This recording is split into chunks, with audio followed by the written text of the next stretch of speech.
Saludos desde el Inversor Inquieto. Soy Francisco González, colaborador del Inversor Inquieto y asesor financiero de Antbank.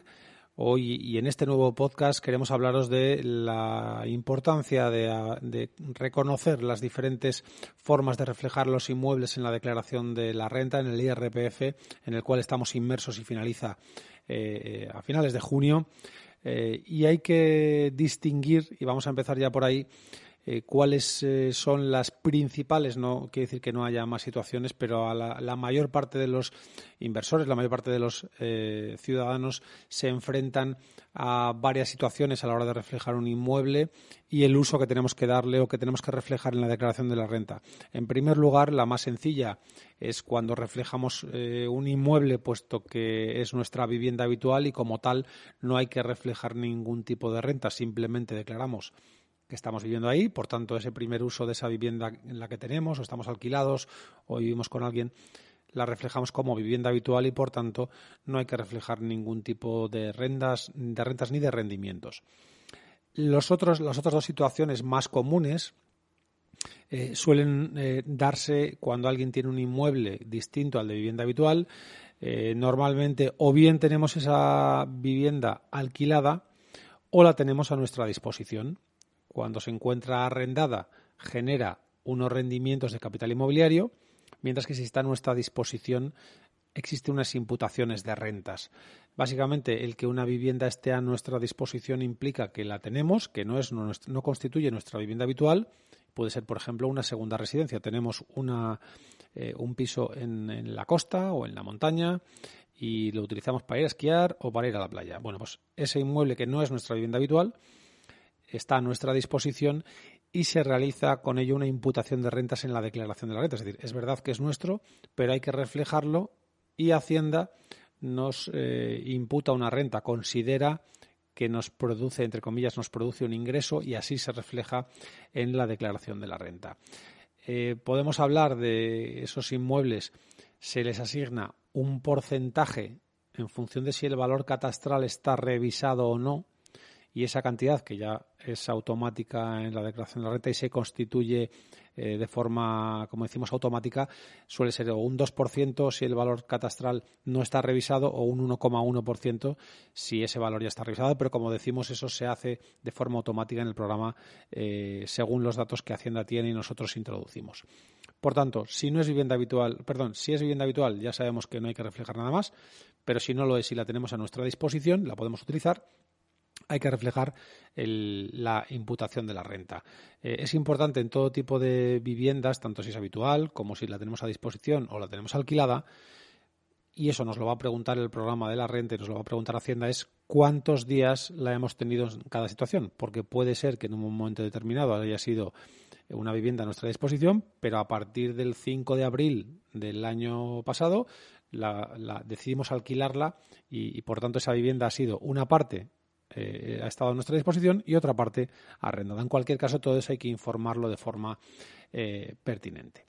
Por tanto, la primera de las opciones distinta de vivienda habitual es la vivienda a nuestra disposición, reflejamos esa imputación de rentas.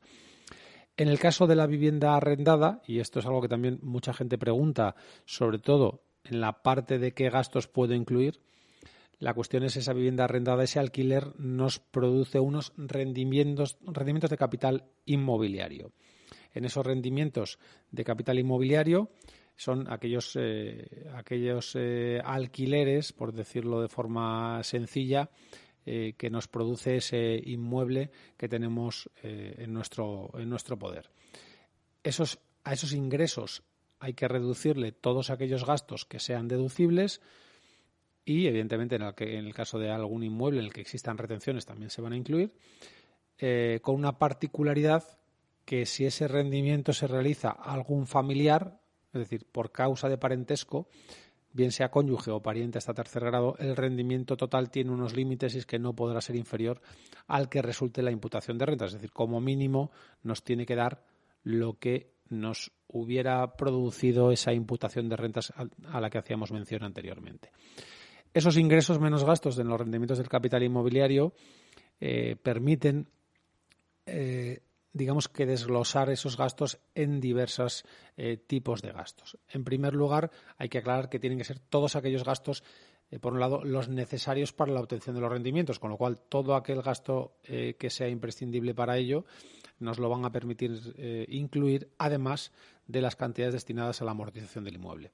En la parte de los gastos necesarios para la obtención de rendimientos, pues aquellos intereses de capitales ajenos para la adquisición o mejora del bien, es decir, esos intereses que tenemos de un préstamo que hemos solicitado para la compra del inmueble.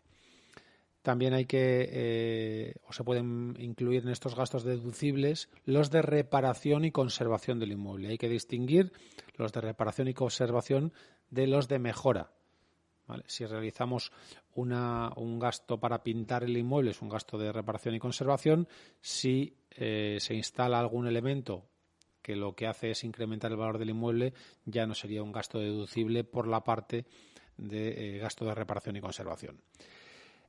Tanto los intereses como los gastos de reparación y conservación, incluidas también las cláusulas suelo, si hay que incluir algo en este aspecto, no pueden superar, para cada uno de los bienes que alquilamos, la cuantía de los rendimientos íntegros obtenidos.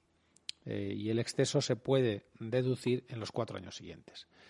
Además de todo esto que hemos comentado, también son gastos deducibles, los tributos, las tasas, es decir, aquellos impuestos locales o autonómicos o estatales, el impuesto de bienes inmuebles, es decir, el famoso IBI, las tasas de basuras también son deducibles en este aspecto, y cualquier otro que pueda ser aplicable a la vivienda. En principio esos son los más comunes. También podemos incluir aquí saldos de dudoso cobro y las cantidades que nos cobren, por ejemplo, por servicios personales. Tenemos en el alquiler, imaginaros que tenemos una gestoría que se encarga de gestionar eso y tenemos un coste de 30 euros todos los meses. Ese sería un gasto deducible para el alquiler, ¿de acuerdo? Así como unos gastos de la comunidad de propietarios. Además de todos estos gastos deducibles a los que hacemos mención, que son necesarios para los rendimientos, existe la posibilidad de incluir cantidades destinadas a la amortización del inmueble, algo que responda a la depreciación efectiva del mismo, y tratándose de inmuebles estamos hablando de una aplicación de un 3% sobre el mayor de dos valores, o bien el valor catastral sin incluir el valor del suelo, o el coste de adquisición sin incluir el valor del suelo, y por tanto eso habrá que reflejarlo y va a suponer un mayor gasto deducible y por tanto minorar los ingresos.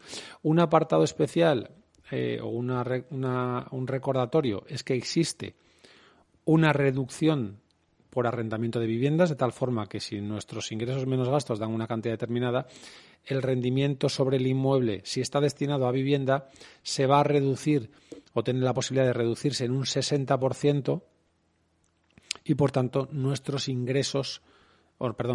resultado, nuestros rendimientos netos del capital inmobiliario se verán reducidos y por tanto nos tocará pagar menos en la declaración de la renta. Por tanto, estos son los principales conceptos y aspectos dentro de los inmuebles. Como decimos, o bien es nuestra vivienda habitual, en cuyo caso no hay que incluir nada aparte de los datos propios de la vivienda, referencia catastral y datos de dirección y demás, pero en los aspectos de inmueble a nuestra disposición, esa segunda vivienda que tenemos, incluiríamos como una imputación de rentas, vivienda alquilada o arrendada, entran a formar parte de los rendimientos de capital inmobiliario, donde digamos que obtendremos el rendimiento neto, ingresos menos gastos deducibles a los que hemos hecho mención, teniendo en cuenta que si esa vivienda se destina a uso como vivienda habitual, tiene esa reducción del 60%. No es objeto del podcast de hoy, pero bueno, evidentemente una vivienda para un uso temporal o vacacional no tiene esa particularidad o esa reducción del 60%, puesto que la persona que la usa no lo hace como vivienda habitual y por tanto esa vivienda temporal de un mes, de 15 días, de una semana, de un fin de semana, evidentemente no tiene la opción de acogerse para el arrendador a esa reducción del 60%, pero como digo es motivo de otro podcast. Por el momento nada más, gracias por escucharnos, un saludo y hasta una nueva ocasión.